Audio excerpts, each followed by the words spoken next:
موبايل جديد من الفئة الاقتصادية، هذا هو السي 65. فتعالوا نشوف مواصفاته وإذا يسوى تشتروه لو لا، وأكيد راح تشوفون السعر بنهاية الفيديو. أول شي خلينا نسولف بتصميم الجهاز. بصراحة التصميم كلش أنيق، وبهاي اللمعة اللي تشوفوها من الخارج، وعلى الرغم من أن الظهر والإطار من البلاستيك وهذا الشي طبيعي بهاي الفئة السعرية، بس التصميم باقي كشخة. الوزن 185 غرام، واللي يعتبر زين مو ثقيل. يقدرون يشوفون منه منفذ السماعة ومنفذ الشحن التايب سي، والسماعات اللي هي أحادية مو ستيريو. ومن هذا الجانب مكان الشريحة، ومنها ماكو شي. ومن هذا الجانب زر رفع وخفض الصوت وبصمة الإصبع. تقدرون تفعلون بصمة الجهاز من السبيشال فيتشرز وتروحون على الدايناميك بutton. راح يطلب منكم بصمة الإصبع، وجربتها هنا مثل ما تشوفون سرعتها كلش زينة. تقدرون تخصصون هذا الزر تخلونه يفتح أي تطبيق مجرد اللمس عليه. مثل هنا أنا خصصته خليته يفتح الكاميرا بمجرد النقر. وواحدة من المميزات الثانية هماتينا هي الإيماءات الهوائية، وتقدرون تشوفون منها التطبيقات اللي تدعم هذه الخاصية. يعني ببساطة راح تقدرون تتصفحون الفيديوهات مجرد بس تلوحون بإيدكم. هذا الجهاز يجي برام 6، وتقدرون توسعونه يوصل إلى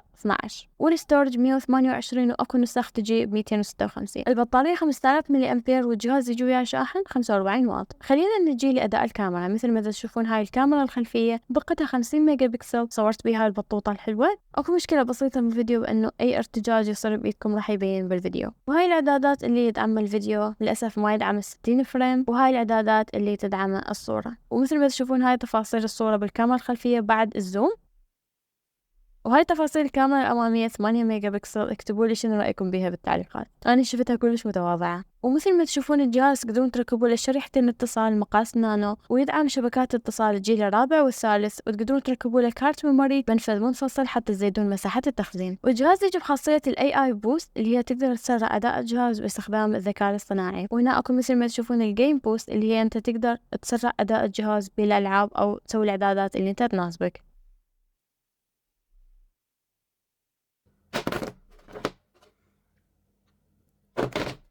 والجهاز مقاوم لرذاذ الماء بمعيار الاي بي 54، وهذا بما معناه أن الجهاز مقاوم لرذاذ الماء، مو معناها أنه قاع بالماء، بس الفكرة بأنه حتى لو الجهاز عليه مي بسيط تقدر أنت تتصفح كلش طبيعي. شاشة تدعم معدل تحديث 90 هرتز، تعطيني تجربة سلسة بالأداء، ويوصل سطوعها إلى 625 نتس. وللأسف دقة الشاشة هي ال HD فقط وليست ال HD بلس، وهذا الشيء يقلل لنا من حدة التفاصيل والوضوح. وممكن تواجهون مشكلة بسطوع الشاشة تحت أشعة الشمس المباشرة لأنه السطوع متوسط. من المميزات المهمة كلش بهذا الجهاز بأنه يدعم ال NFC، وهي ميزة كلش مهمة للدفع الإلكتروني، خاصة أنه العراق مقبل على هذا الموضوع. المعالج هو الميديا تك هيليو جي 85، ثواني النواة بتردد 2 جيجا هرتز. الجهاز يعطينا أداء جيد للألعاب المتوسطة. سعر الجهاز هو $149. فهل تشوفون السعر مناسب بالنسبة للمواصفات؟ كتبوا لي رأيكم بالتعليقات، ونشوفكم فيديو جديد.